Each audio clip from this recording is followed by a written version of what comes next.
A'udzu billahi minasyaitonir rajim. Bismillahirrahmanirrahim. Assalamualaikum warahmatullahi wabarakatuh. Alhamdulillahi rabbil alamin. Wal 'aqibatu lil muttaqin.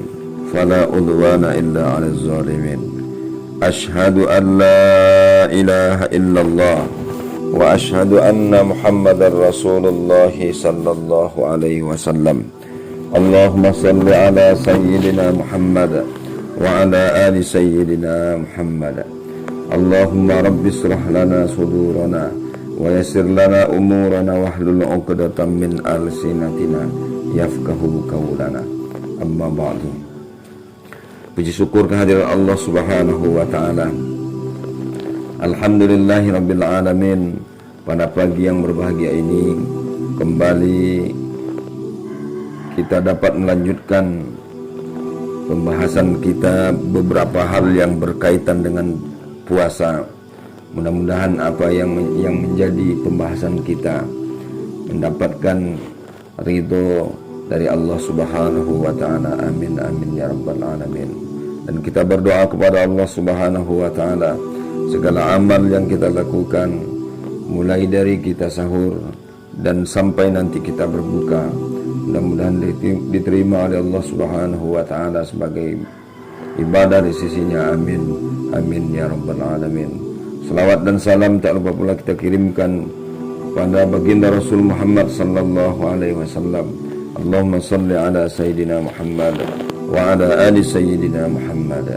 Assalamu alayka ya Rasulullah. Assalamu alayka ya Habiballah. Saudara-saudaraku yang dimuliakan Allah Subhanahu wa taala.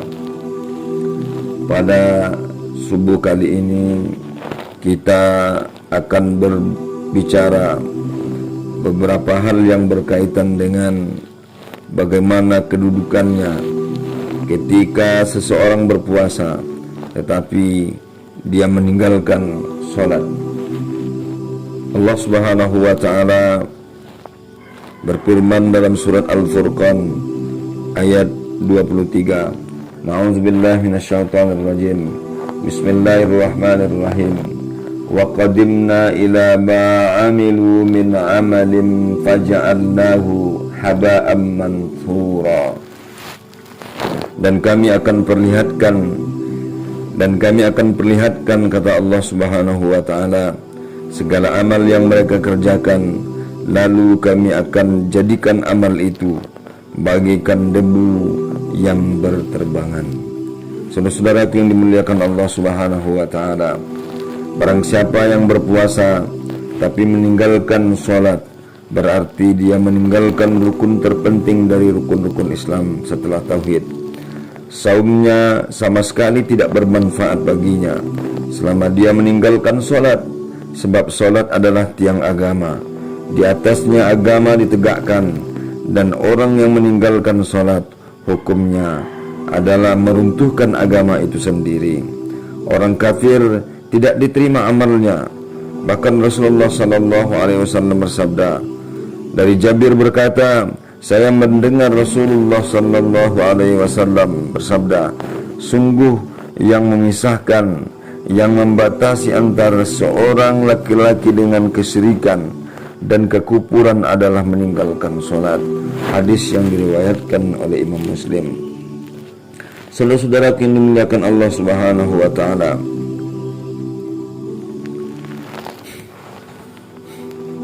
petunjuk saum dari Nabi Muhammad sallallahu alaihi wasallam adalah petunjuk yang paling sempurna serta paling mudah penerapannya bagi segenap jiwa kita. Di antara petunjuk puasa dari Nabi Muhammad sallallahu alaihi wasallam pada bulan Ramadan ini adalah memperbanyak melakukan berbagai macam ibadah. Jibril senantiasa membacakan Al-Quranul Karim untuk beliau pada bulan Ramadan. Beliau juga memperbanyak sedekah, kebajikan, membaca Al-Quranul Karim, salat, zikir, i'tikaf, dan bahkan beliau mengkhususkan beberapa macam ibadah pada bulan Ramadan, hal-hal yang tidak beliau lakukan pada bulan-bulan yang lain. Nabi Muhammad sallallahu alaihi wasallam menyegerakan dalam berbuka, menganjurkan demikian beliau makan sahur dan mengakhirkannya, serta menganjurkan dan memberi semangat orang lain untuk melakukan hal yang sama. Beliau mengimbau agar berbuka dengan kurma, jika tidak mendapatkannya maka dengan air. Nabi Muhammad sallallahu alaihi wasallam melarang orang yang berpuasa dari ucapan keji dan caci maki. Sebaiknya beliau memerintahkan agar dia mengatakan kepada orang yang mencacinya, sesungguhnya aku sedang berpuasa. Jika beliau melakukan perjalanan di bulan Ramadan, terkadang beliau meneruskan puasanya dan terkadang pula berbuka dan membiarkan para sahabatnya memilih antara berbuka atau berpuasa ketika dalam perjalanan. Beliau Nabi Muhammad sallallahu alaihi wasallam pernah mendapatkan fajar dalam keadaan junub sehabis menggauli istrinya, maka beliau segera mandi setelah terbit fajar dan tetap berpuasa. Termasuk petunjuk Nabi Muhammad sallallahu alaihi wasallam membebaskan dari qada puasa bagi orang yang makan atau minum karena lupa, dan bahwasanya Allah Subhanahu wa taala yang memberikannya makan dan minum.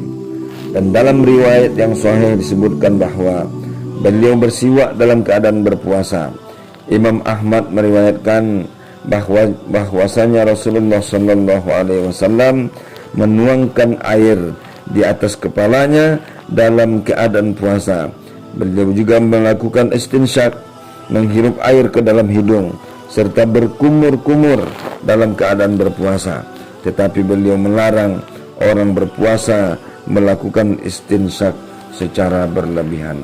Saudara-saudaraku yang dimuliakan Allah Subhanahu wa taala, kembali kita kepada pokok pembahasan kita yang pertama tadi, bahwa berpuasa tetapi meninggalkan sholat.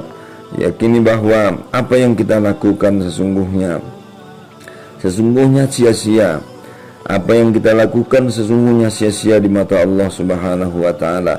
Kita meninggalkan rukun-rukun yang terpenting dari rukun Islam itu sendiri, yaitu ibadah sholat. Usikum wa nafsi bitaqwallah. Mudah-mudahan bermanfaat. Wassalamualaikum warahmatullahi wabarakatuh.